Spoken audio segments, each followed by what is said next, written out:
Why do you beg for money when the law says you can order it? You do not beg the waiter for coffee. You order and it comes. So why do you crawl before life, when money is yours by divine right? Today I will show you how to stop pleading with fear and start commanding with faith. What will you gain today? You will learn how to stop begging the universe like a pauper and start commanding your supply like a child of God. You will discover the law that turns your word into wealth. And you will receive the very declarations I have used to set countless men and women free. No more waiting, no more guessing, no more fear. You will walk away knowing exactly how to order money, health, and opportunity under grace in perfect ways. Let me be plain. I know your struggle. You have prayed, affirmed, hoped, and yet the money delays. The bills pile up, the fear whispers, and you wonder, am I doing something wrong? Am I not worthy? You are not wrong and you are not unworthy.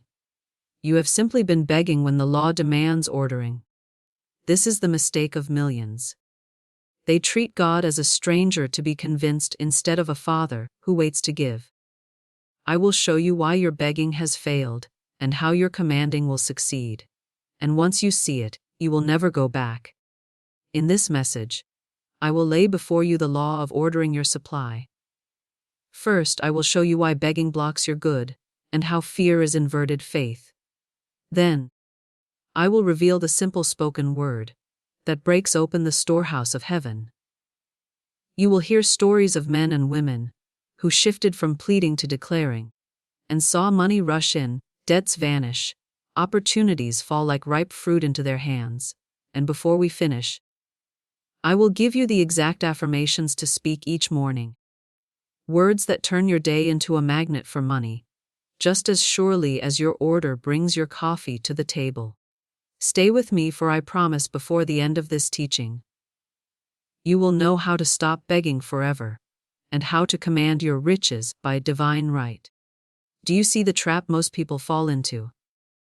They think they are praying, but what they are really doing is begging. And begging is not prayer. Begging is not faith. Begging is fear dressed up as devotion. This might sound hard at first, but stay with me, because when you grasp this, it will break chains you may not even know you've been carrying. Why is begging so dangerous? Because begging tells the universe one thing: I don't have it. It's a confession of lack. And whatever you confess with conviction, your subconscious records and plays back in your life. I have seen it happen again and again. People who cry out, "Oh God, give me money, please, please," are in truth affirming, I am broke. I am empty. I am powerless. And the subconscious, which has no sense of humor, takes that order and fills it exactly. Think about it like this. You walk into a cafe, place your coffee order, and then what? Do you follow the waiter around? Do you tug at his sleeve and whisper, "Please don't forget me"? Of course not. If you did, he'd think something was wrong with you. And yet, that's exactly how so many treat their finances. They pray and then they chase God around with fear, pleading as if the order had been lost. That breaks trust in the process, and it delays the good that was already on its way. I knew a woman who often joked about getting ready for the poor house. She had money at the time, plenty of comfort, but her words planted seeds of lack. She thought it was harmless humor, but the subconscious never laughs. It records. And in a few years, her fortune was gone. She was living the very joke she once made. That is the harvest of begging words. So let me make it plain.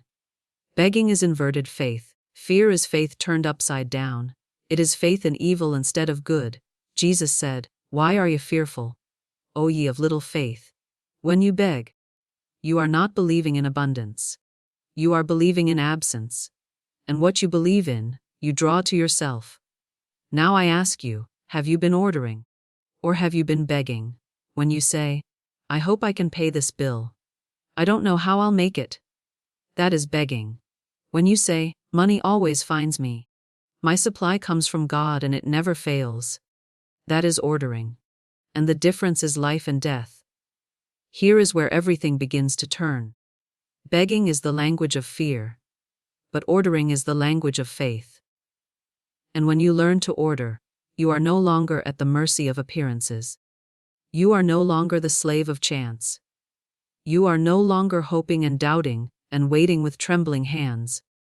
You become the master of your word, and by your word, you bring forth your good. Do you see the difference?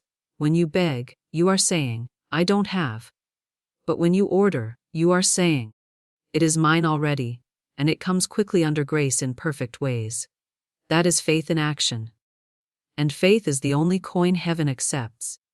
Think of the simple authority you exercise when you walk into a restaurant and give your order. You do not lower your voice and whisper, if it's not too much trouble, could you please bring me a plate of food? You do not clutch the menu and wring your hands, as if the cook might run out of supplies before he reaches your dish. You simply say, I will have this, and you lay the menu down. You know the food exists in the kitchen. You know the waiter has heard your word, and you know that very soon your plate will be set before you. That is ordering. That is what it means to speak as one who knows the storehouses of heaven are full, and the cashier of the universe is waiting on your command.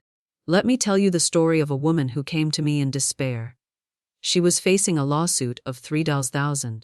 She had no idea where the money would come from, and fear had gripped her heart like a vice. I told her, God is your supply. There is always supply for every demand. Speak the word. Act your faith. Together we gave thanks that the money would be received at the right time in the right way. She chose to order instead of beg. She acted as though her account was already full. She carried herself as though the supply was already in hand. And do you know what happened? Her cousin, whom she had not seen in a long time, appeared at her door, and before the week was out, placed into her hand exactly the $3,000 she required. That is the law in action. That is the fruit of ordering with faith instead of begging with fear. So why is ordering so powerful? Because ordering speaks directly to the subconscious mind with authority. And the subconscious, being simply power without direction, obeys the command it is given. Ask and it shall be given you. Seek and ye shall find. Knock and it shall be opened unto you. Do you see? Asking is not begging. Asking is ordering with the certainty that the door is already unlocked, and the gift already prepared. That is why I say your word is your wand. Your spoken decree is the rod that parts the Red Sea of obstacles. And when you wield it with calm certainty, your path opens wide before you. But here is where most falter, and I must warn you. They speak the order, but they do not release it. They keep checking, doubting, repeating, worrying as if the kitchen of the universe had forgotten their command. You cannot do that. You must give the order once with power, and then act and feel as if it were already done. The moment you begin to chase the waiter, you slip back into fear and your order is delayed. The secret is to hold your poise, to rejoice as if it were already yours, to move as if the supply had already been credited to your account. This is faith in action, and this is how the law delivers. Now I must open your eyes to something that slips by almost everyone. Even those who believe they are already practicing the law of faith. Most do not fail because they never speak the word. Most fail because they speak it one moment and cancel it the next. They mix ordering with begging. They plant seeds of prosperity in one breath, and seeds of poverty in the next. And then they wonder why their garden of life yields thorns and weeds instead of flowers and fruit. Let me speak plainly. The subconscious mind is like a phonograph record that takes down every vibration, every tone, every word you speak. And it does not argue. It does not edit. It does not say, surely she was joking. No, it records everything with dreadful accuracy, and sooner or later, it plays back in your outer world. That is why idle words are so dangerous.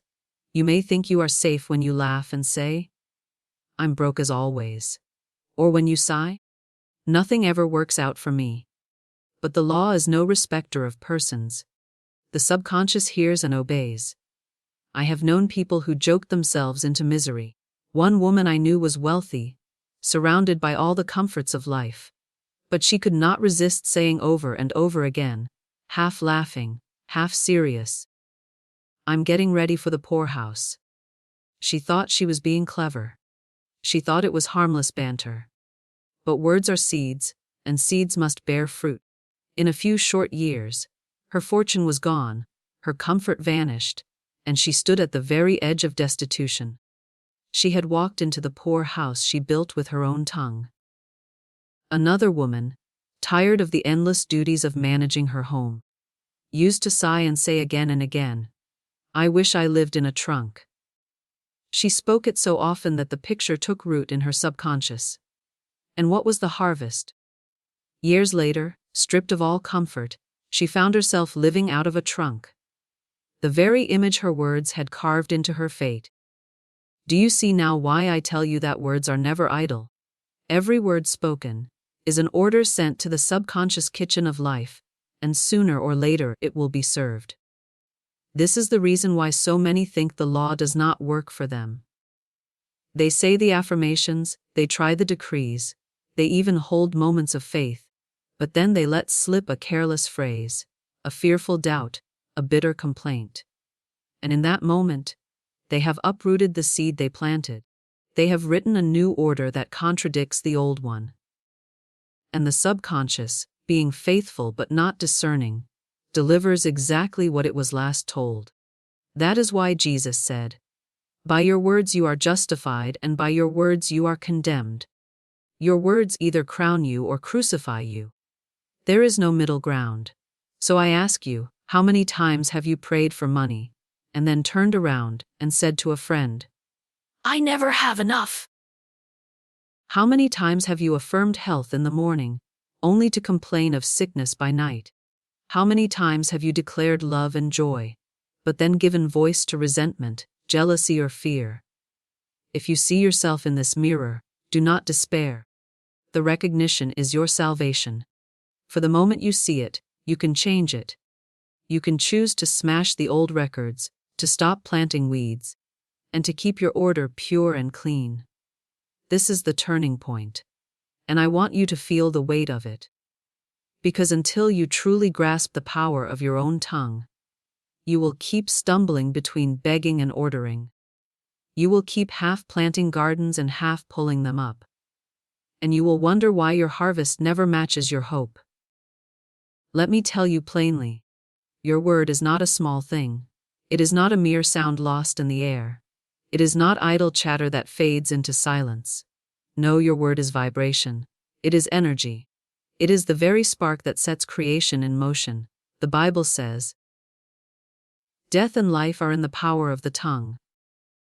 And I declare to you that every condition in your life, whether of wealth or poverty, health or sickness, joy or sorrow, has its root in the words you have spoken with belief behind them.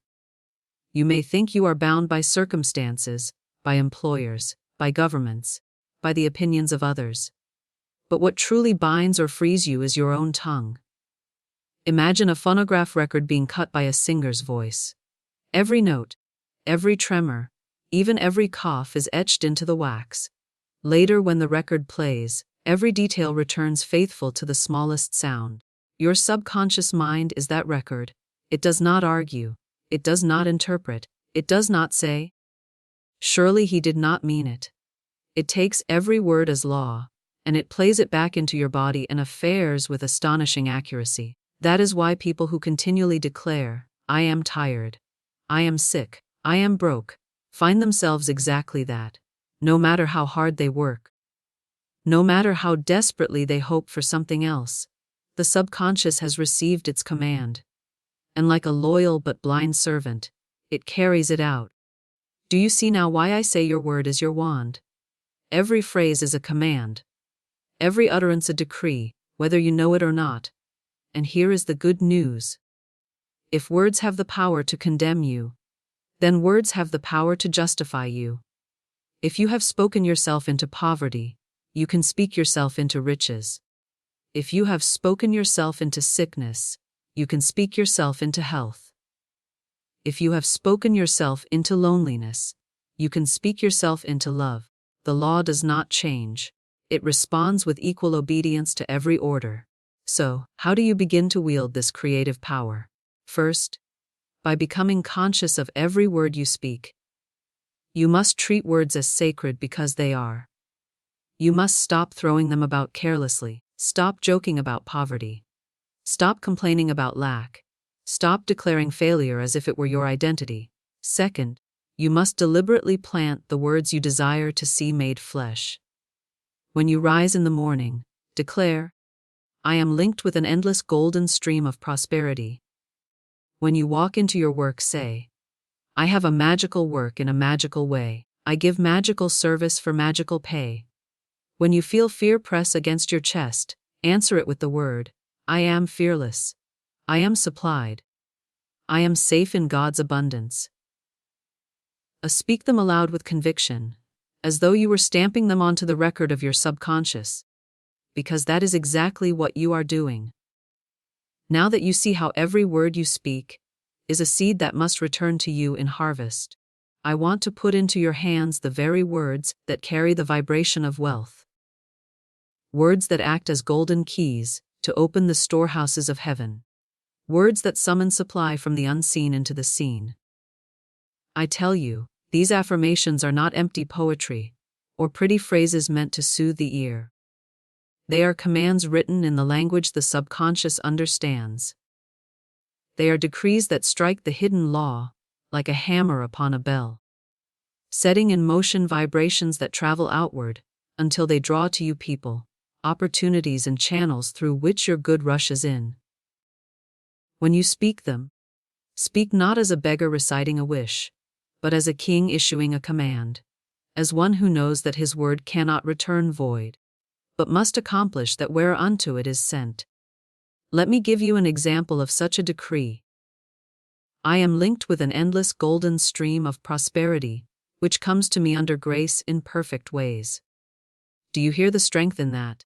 Not I hope for money, not I wish I had more, but I am linked, present tense, eternal fact, joined to a golden stream that cannot run dry. And when you speak those words aloud with faith and expectancy, you set the subconscious to work. You align yourself with the superconscious pattern of your divine supply, and you step into the vibration of abundance itself. Another affirmation that has opened doors for countless souls is this: I have a magical work in a magical way. I give magical service for magical pay. When you repeat this, you are declaring that your work is not drudgery.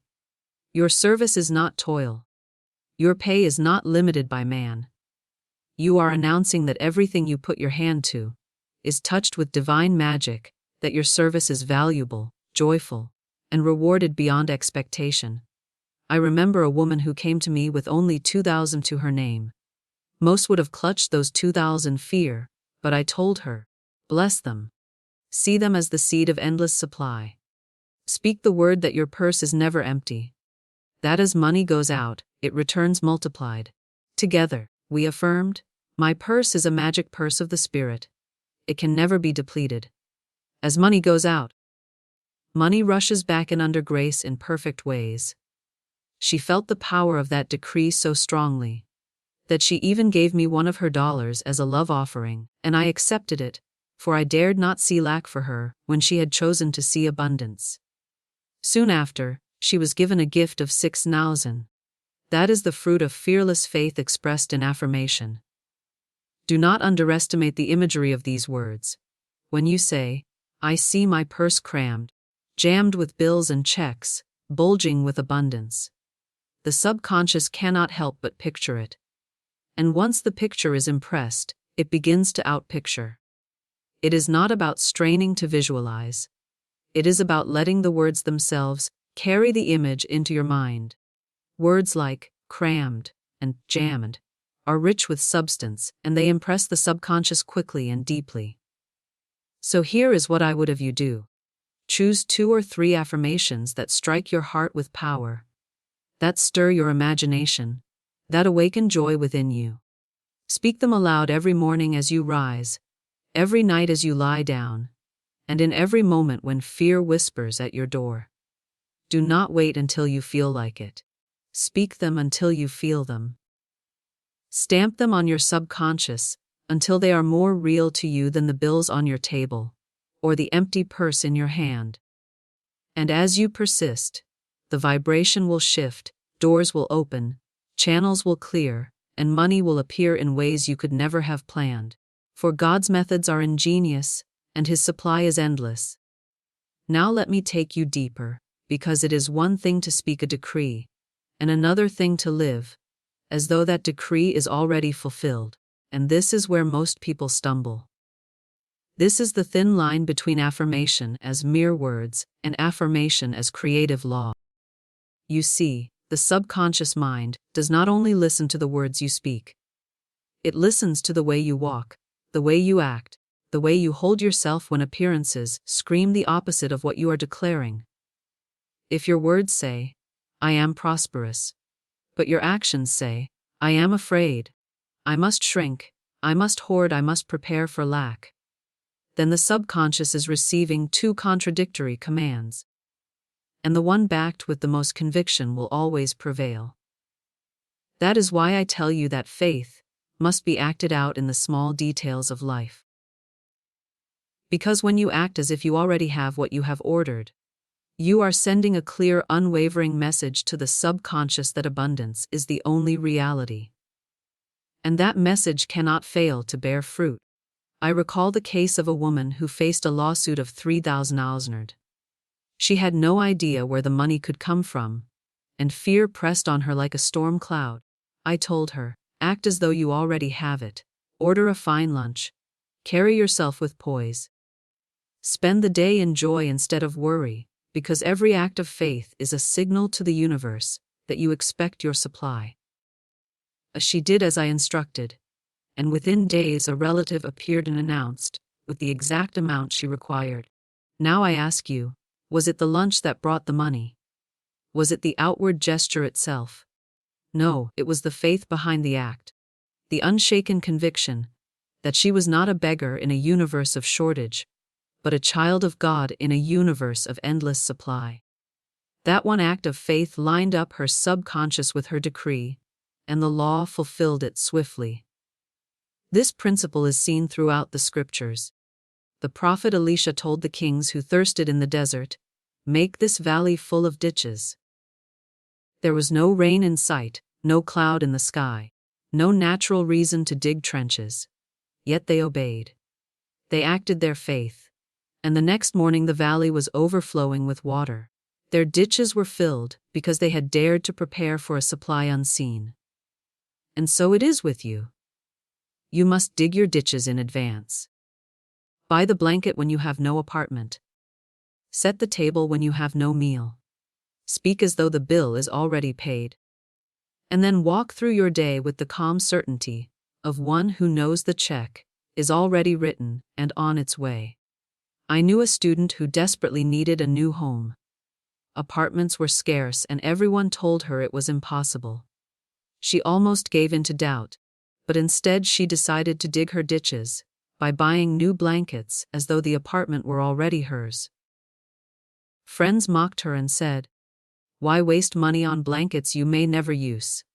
But she smiled and said, "I am preparing for my good."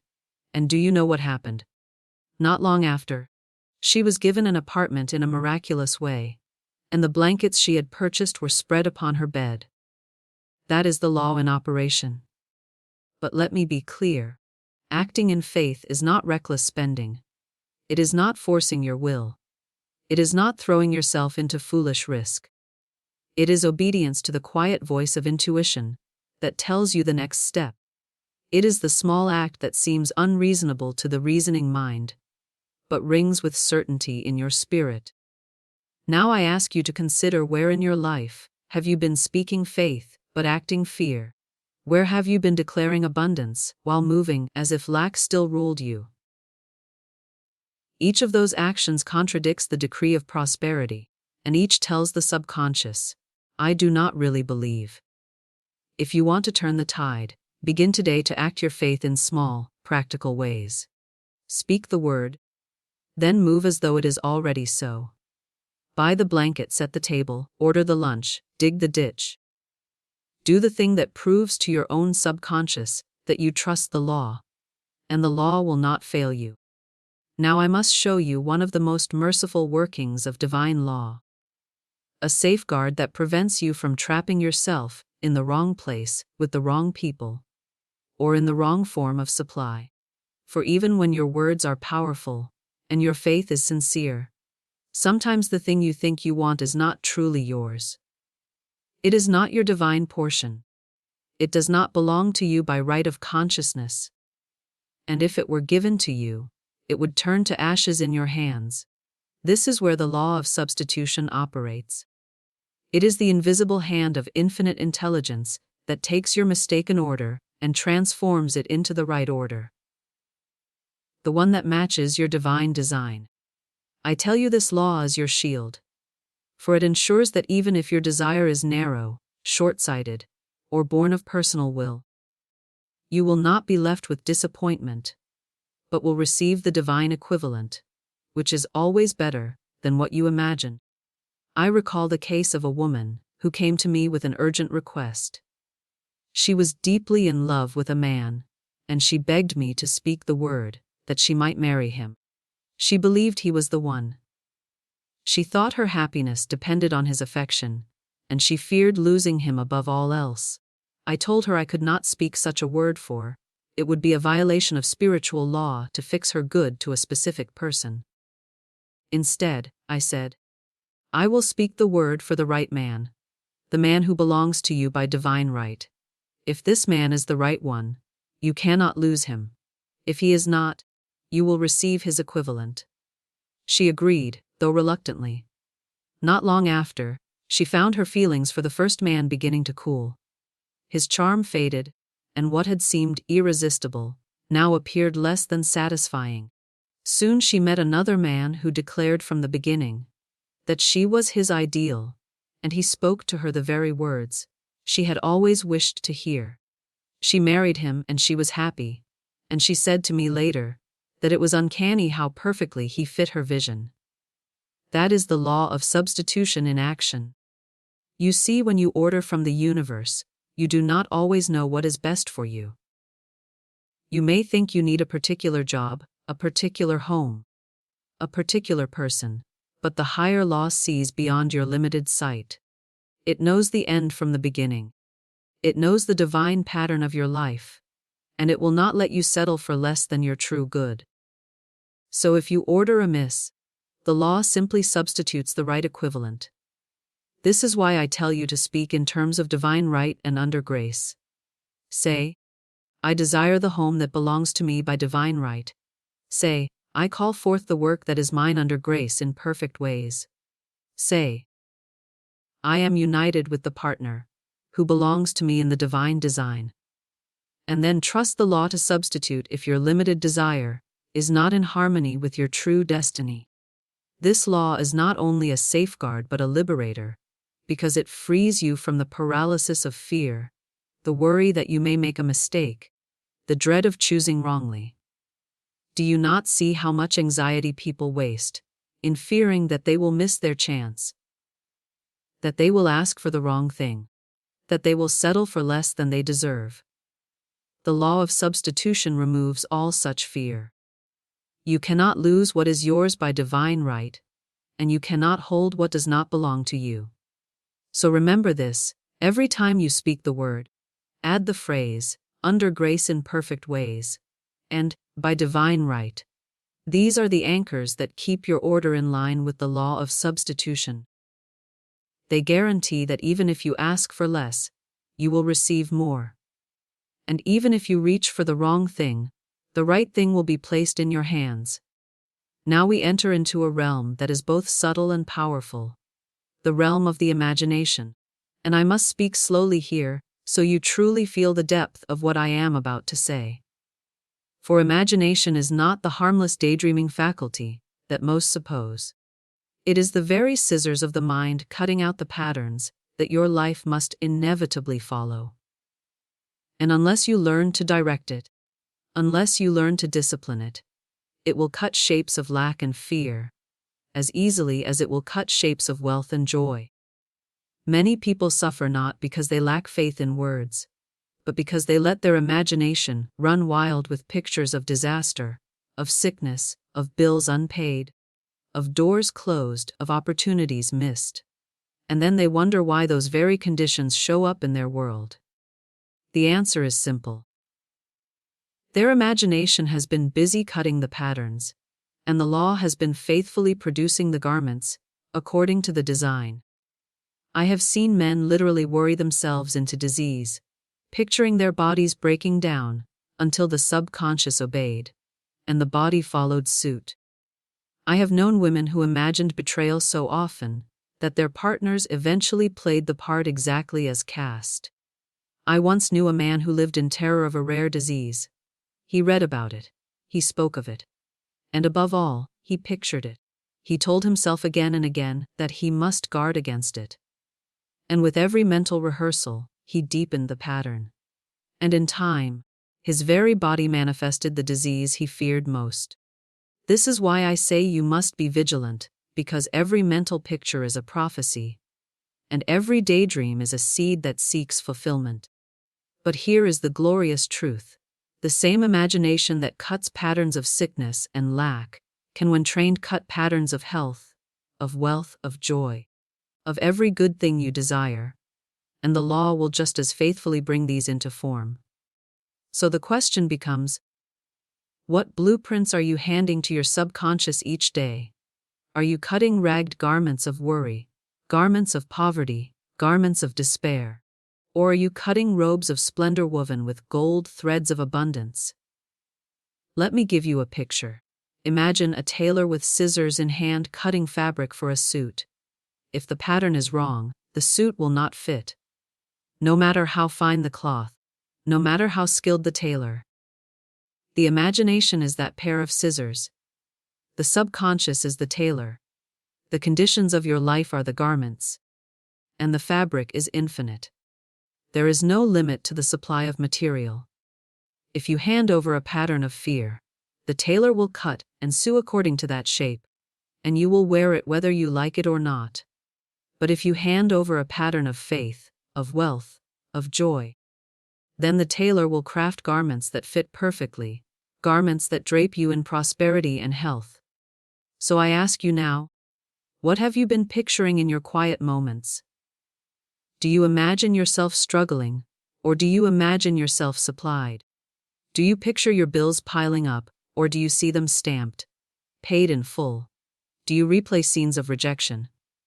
Or do you envision warm welcomes and open doors? The pictures you entertain most often are the seeds you plant. And whether you realize it or not, you are planting all the time. Your life today is the harvest of the pictures you have been cutting with the scissors of your mind. And here is your way forward. You must deliberately begin to picture good. Even if appearances scream the opposite, hold to the higher image. See yourself walking in plenty, even when your purse is light. See yourself radiant with health, even when your body feels weak. See yourself loved and cherished even if you sit alone. For as surely as the tailor obeys the pattern, the subconscious will obey the picture. And what you persist in imagining will eventually break through into physical form. Do not fear that you have already cut too many wrong patterns, that you are doomed to wear the garments of yesterday's imagination forever. For just as a new pattern can replace an old one, so can a new vision replace the false. Speak aloud. Every false picture in my imagination dissolves now. I cut only the patterns of health, wealth, love, and perfect self-expression. Declare it and then begin to practice it day by day, moment by moment, until your imagination is no longer your enemy, but your ally, cutting only the garments of glory you were meant to wear. Now that you see clearly that begging has no power, that ordering in faith moves mountains, that imagination is the scissors of the mind, and that the law always substitutes the right good when you ask amiss, you must ask, how do I live this truth each day, so that it becomes as natural as breathing?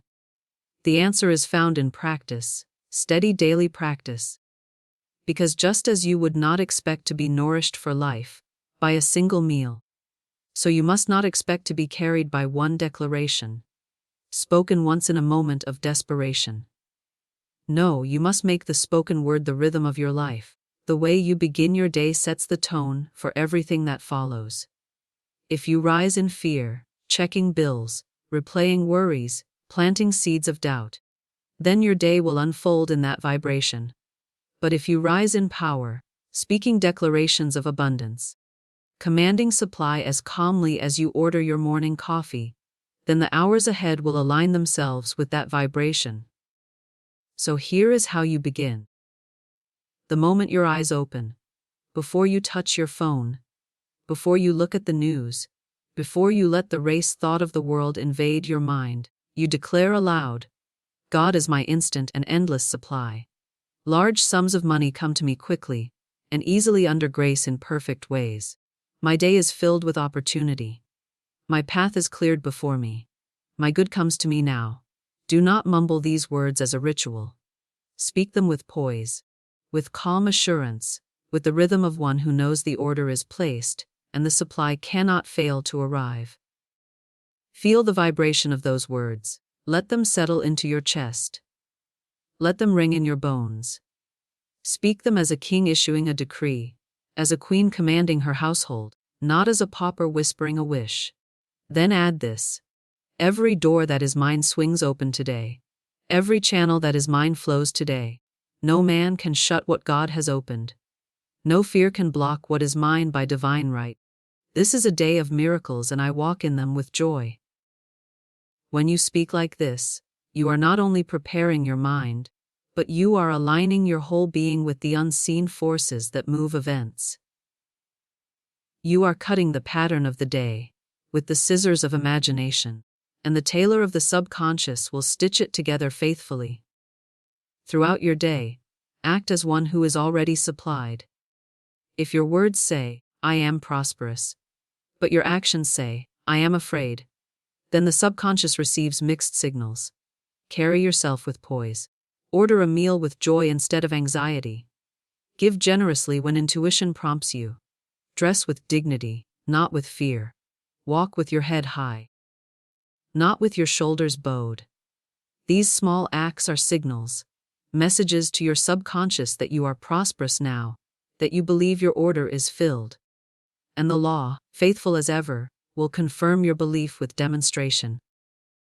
As the evening falls and you prepare for sleep, speak first the words of gratitude. I give thanks for this day. I give thanks for every blessing seen and unseen. I give thanks that my supply is secure, that my path is clear, that my good is unfolding now. Do not rush these words. Feel them. Even if the day seemed full of small frustrations, search out the blessings and give thanks. Gratitude multiplies. It takes the little and makes it much. Then after thanksgiving, move to the work of clearing. Declare, I smash and demolish every untrue record played in my subconscious today. Every false word, every idle fear, every picture of lack dissolves now into the dust of nothingness. I record only truth. I record only abundance. I record only health, wealth, love, and perfect self-expression. I speak it with force as if striking a hammer upon the old disc. Picture those grooves breaking apart, crumbling, turning to dust. Then see a new record placed upon the turntable of your mind. Gleaming, flawless, and hear the melody of plenty, the symphony of joy, the song of prosperity. Finally, close with a decree of peace. I rest now in divine order. I rest now in perfect safety. I rest now knowing that everything I need is rushing toward me under grace in perfect ways. Let these words carry you into sleep, so that even in your dreams, you are surrounded by the atmosphere of abundance. Sleep is not idleness. It is the workshop of the subconscious. And when you fall asleep in gratitude and faith, your inner workshop labors joyfully, cutting patterns of good, stitching garments of plenty, arranging conditions so that when you wake, the outer world begins to reflect the inner work. Now we have walked together through the full arc of truth. From the moment where you first saw the futility of begging to the moment where you learned to order your supply as calmly as you order your morning coffee, to the demonstrations that prove the law cannot fail, to the daily practices that make abundance as natural and steady as sunrise. And I want you to hear me with your whole heart. You are no longer at the mercy of appearances. You are no longer a slave to fear. You are no longer bound by the grooves of old records, or trapped in the shadows of past mistakes. You have been given the key, the spoken word charged with faith, the imagination disciplined to picture only good, the actions that align with your decree, the gratitude that multiplies, the clearing that dissolves the false. With these tools, you are free to shape your life, free to call forth supply, free to command joy, free to live in the rhythm of divine order. Let me gather the threads into one strong cord. Begging is fear. Ordering is faith. Fear is faith turned upside down, faith in evil, faith in lack, faith in loss. But true faith is spoken in command, not in pleading. When you order, you align with the inexhaustible storehouses of God. And the cashier of the universe delivers, swiftly under grace in perfect ways. Your imagination is the scissors of your mind. It cuts the patterns life must follow. So cut boldly, cut beautifully, cut only robes of splendor, never rags of fear. If you have already cut wrongly, smash the old record. Speak the word of demolition, and establish a new melody of truth.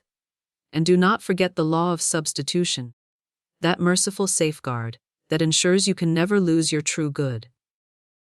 If you ask amiss, the wrong will fall away, and the right will arrive in its place. For infinite intelligence knows better than your limited sight. And now what remains is daily practice. For truth must not be visited as a guest, but lived as a companion. Each morning rise with declarations of abundance. Speak as a king or queen commanding your supply. Each day act as though your order is already filled. Give generously. Walk with poise. Dress with dignity. Take the opportunities that come. Each night close with gratitude and record clearing. Thank God for your good. Smash the false impressions, and hand your subconscious the melodies of plenty to play while you sleep. Do this, and you will live in a rhythm of continual ordering, and continual receiving, as steady as the tide, as sure as the turning of the seasons. So I leave you with this affirmation, and I want you to speak it aloud until it reverberates in every cell of your being. I no longer beg. I command my supply by divine right. I no longer fear. I walk in faith. I no longer doubt. I give thanks, and my good rushes to me swiftly under grace, in perfect ways. Large sums of money come to me quickly and easily. My imagination cuts only patterns of plenty. My old records of lack are smashed forever. I am free. I am prosperous. I am blessed beyond measure. Speak it now and let the words become flesh in your life.